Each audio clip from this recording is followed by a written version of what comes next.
How did draft deferments work in the Vietnam War? Imagine being a young man during the Vietnam War era and facing the uncertainty of whether you would be sent to fight in a distant land. Draft deferments played a big role in shaping that experience.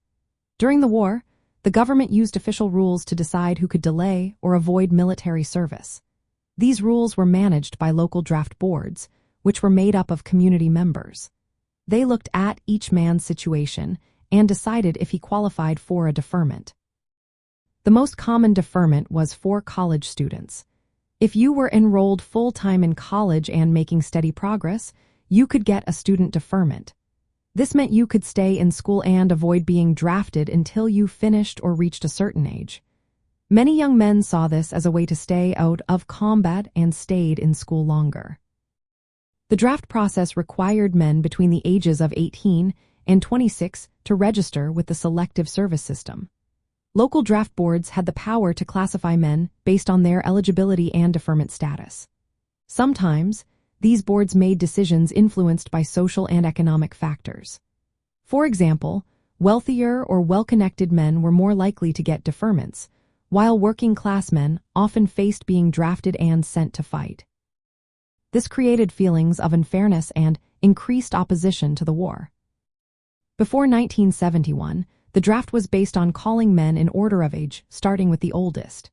This meant there was no set system, which made it unpredictable for draftees. To address this, a lottery system was introduced in late 1969. The lottery assigned call-up numbers randomly based on birth dates, making the process seem fairer. Still, deferments for medical reasons, family hardship, or essential jobs remained available.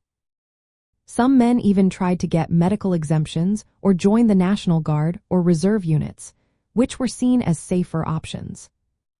Deferments became a key part of the anti-war movement. Many young men opposed the war and sought ways to avoid the draft legally or illegally. Some used legal deferments, while others evaded the draft altogether. The perception that the system favored the wealthy and disadvantaged the poor fueled protests, draft card burnings, and acts of civil disobedience. These actions helped galvanize the anti-war movement and increased public debate about fairness and justice. In the end, draft deferments were official tools to delay or exempt men from fighting. Student deferments were the most common, but the system's social inequalities played a big role in shaping societal attitudes. These disparities added fuel to the growing resistance and protests against the war, making draft resistance a symbol of broader societal and political unrest during that time.